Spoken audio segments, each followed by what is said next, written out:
Louis XV a eu 8 filles, 8 princesses pour Versailles, c'est mesdames les filles du roi, et aujourd'hui on parle de Louise-Élisabeth de France, l'aînée. Celle qu'on appelle Madame Première a une sœur jumelle, Henriette, et elles sont toutes deux nées en août 1727. Louise-Élisabeth fait partie des 3 princesses qui vont pouvoir rester à Versailles lorsqu'il est décidé d'envoyer les plus jeunes dans une abbaye parce qu'elle coûte trop cher à la couronne française. À l'âge de 12 ans, en 1739, elle est mariée à l'infant d'Espagne, Philippe.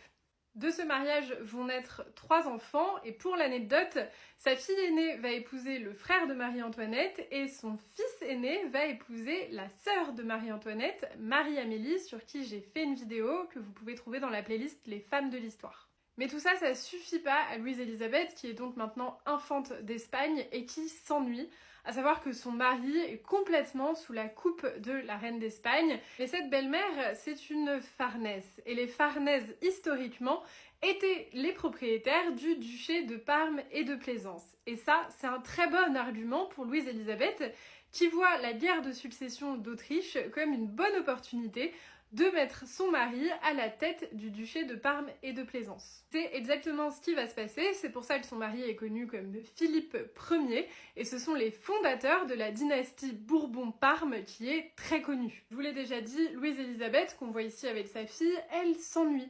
Et elle prend tous les prétextes pour revenir à Versailles. Et notamment, un plutôt triste, en 1752, sa sœur jumelle décède. Elle passe 1 an à Versailles pour cause de deuil, elle revient finalement dans le duché de Parme où elle va mener quelques actions politiques, notamment le mariage de ses enfants.